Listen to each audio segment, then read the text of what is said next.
Hey, everybody. I want to talk with you about an important concept. And that important concept is called a rate of change. Sometimes I think of this as overtime. And I don't mean overtime like we're getting a raise and we're having to work overtime to get extra pay. I mean, like things changing over time, right? So a rate of change is how quickly something is changing over time is the way that we usually want to look at it. So rate of change. Our first rate of change that I want to look at is an important one because we've started talking about it already. And since we're talking about motion, let's put this into context. Let's start by talking about position.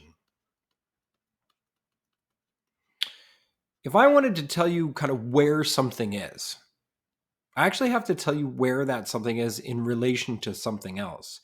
It doesn't tell you kind of where something is by just giving a distance or a coordinate, to be perfectly honest, unless that coordinate system is kind of connected to something else. So, for instance, I could tell you where a car is, but let's say where the car is in relationship to a house. So here I've got a house, and let's say that a car is a particular distance from the house. So here's my fancy car that I've got going on, and that car is a particular distance away from this house. Let's say that that is a 5 meter distance from the house. So it's a decent distance away, but I could say, hey, the car is 5 meters away from the house. That's a position. It's a place related to something else. And so as long as we know kind of where we're measuring that to be, we could say this car is 5 meters away from the house. But we could also talk not just about position, we could talk about kind of the time that it's there, because that car is there at a particular time. So we could take a note of that and we could say, hey, the time that that car is there is, at 1 o'clock, say. So there's our car. But maybe at a later time, this car is now at a slightly different location or a different position. And so it's the next kind of step in our process is to say, hey, that car is now further down the way. And from the house, it's now down over here. And let's say that that is a new position. That new position is 15 meters away from the house. And we could also say, hey, that car is 15 meters away from the house. And we could start talking about the amount of time. And we could say, hey, that car is 15 meters away from the house. And now it's some later time, whatever that might be. Right. So it started out at some time, it was 5 meters from the house. And now at some later time, it's 15 meters away from the house. And so now what we have is we have a change in position. Our position is changing. And the way that we think about a change in mathematics or in physics is we use a symbol because change in is a lot to write. So we use a Greek letter instead, and that Greek letter is the letter delta. So change in is delta. And so we could talk about a change in position, and maybe our positions, we could think about them as being along the x-axis as you go. So maybe we say that we've got a particular position to begin with, and we have a new position to be with. So this is kind of our starting x. I'm going to put it as x with a little subscript 1. And I could say, hey, this is a later position, and I'm going to say it's x is subscript 2. And this is a change in position. So our change in position is a change in x. We're in from one place to the other. On the flip side, our time has changed too. So our time used to be something, and now we have a change in, right? That's another delta. But now we're talking about a change in time. So I'm going to put that in as a change in time. So I've got a change in position and a change in time. And it just so happens if you've got changes of these things, a rate of change means that we're going to go ahead and say over time, meaning that we're going to put one thing over time to think about how quickly something is changing by an amount of time. So I can say how quickly is that changing in position over time. Now, what we call this has a specific name, right, in physics. And the name that we give to a change in position over a change in time is we call this a velocity.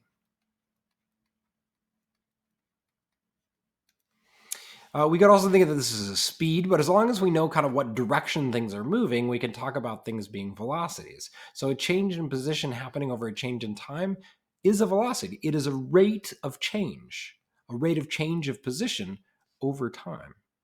And one way to go a little bit deeper with this is to understand that if the amount of time, right, the change in time was small, so if delta t, this change in time, is really short, right, then what happens to your velocity if the change in position doesn't change? If we go from here to here, but what happens if the amount of time that it takes to go from here to here is really short? Let's say that change in time is like 1 second. If it takes from here to there in 1 second, then we would say our velocity, right? Then velocity is big.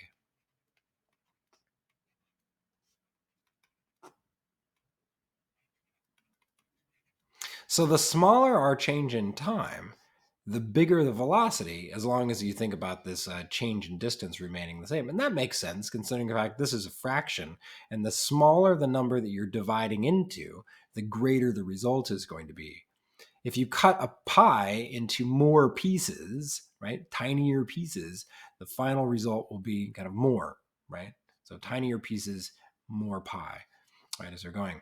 And in the same situation, if you're thinking about this not in terms of time being short, but what if we were thinking about the distance being great? What if it wasn't just a move or a change of 10 meters? What if this new car is now 1,000 meters away? And if the distance is really great, then that change in time, that velocity would have to be big for there to be a change in time or a change in distance of that great. So this is our starting point. We have a position, and that position is changing, and that happens over a certain amount of time. This is our first rate of change. So rate of change being a change in position over a change in time. That's the first one. Well, what about that? If we know that we can change our position over time, can we also change our velocity over time?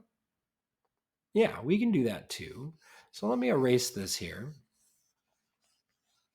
And let's take a new scenario where we have something that is driving down the freeway. So we're back to our super fancy car here, which I am oh so good at drawing. Right. And let's say that this car is traveling down the freeway. Now, if I was going to give a velocity for this car, I need to give a velocity in the units of this rate of change because this is equal to velocity. Right. And so the units for this is that I need a position units and I need time units. When it comes to kind of physics class, instead of worrying about position and how many miles we are from something, we usually talk about how many meters we are from something. So we would say that this car may be driving down the freeway at a particular amount of meters per, and then we have to think about this in time, and we usually think of that in seconds. So this car is traveling down the freeway at a particular amount of meters per second. Well, how many meters per second is freeway speeds? Well, let's say, for instance, that this is kind of 30 meters per second. I'm able to travel 30 meters in 1 second. We'll have to think about whether or not that's freeway speeds a little bit later. But then this is at a particular time, right? So if we were to look at a clock, we could do that same idea and say, hey, at this time, this car is traveling down the freeway, right, at this particular speed or velocity. And then somewhere over here, right, let's not worry about the fact that we're changing position, because we will be. But let's focus on a new rate of change, where that new rate of change is focusing on not a change in position over time, but a change in velocity over time.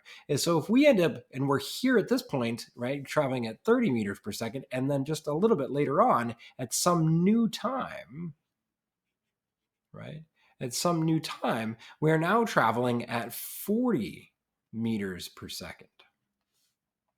This is a change. We went from 30 and now we're at 40, and we can think about it saying, hey, how much time has changed?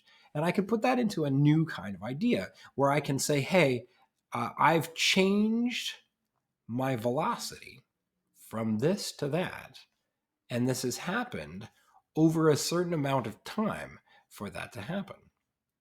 So I have a new change in velocity over a change in time.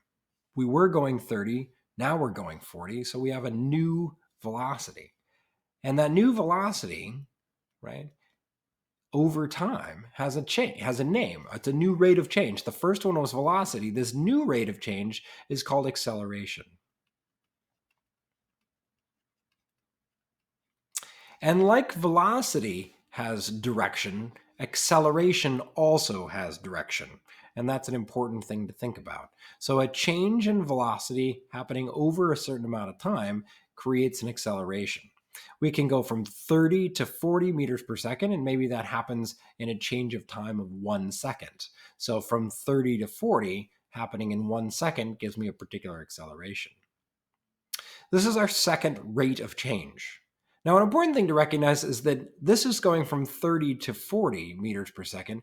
But what if we were not to go from 30 to 40? What if we were to go instead from 40 down to 30? So we start at 40 and now we're going down to 30. Is that also called acceleration? Yeah, actually it is. We still call that acceleration.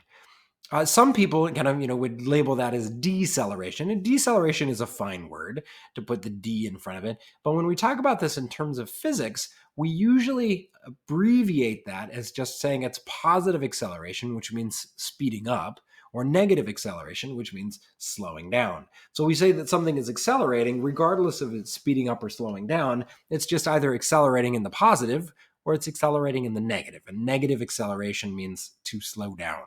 Right, as we're going. It's a directional factor as it comes into it most of the time. All right. So these are our two big pieces, and we can abbreviate kind of acceleration instead of using this whole big word because we like to shorten things. We go ahead and change that just into the letter A. So now we have two rates of change. We have a rate of change of position over time and a rate of change of velocity over time. And the rate of change of position over time is known as velocity, and the rate of change of velocity over time is known as acceleration. So let's go ahead and write those kind of rates of change down here as we go. So as long as we change position over time, right, then we end up with velocity. And that's a change in, we can't even draw here, right? That is a change in position that is happening over a change in time. Right, velocity. Acceleration,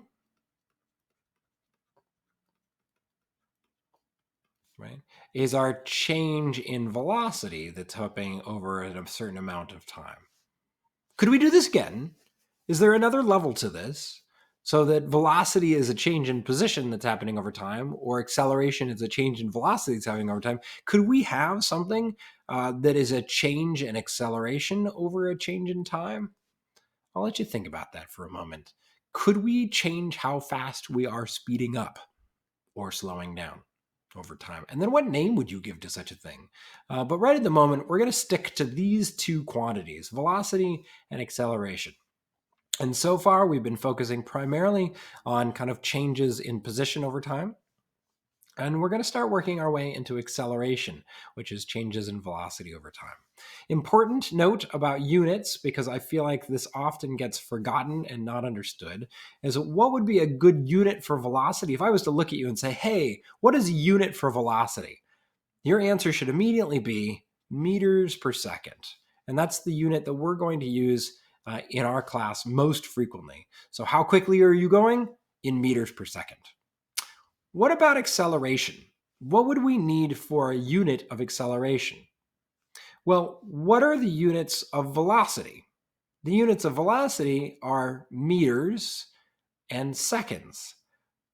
And now I'm doing it divided by time again. So I've got this meters per second. That's from the velocity. That's what's coming on top.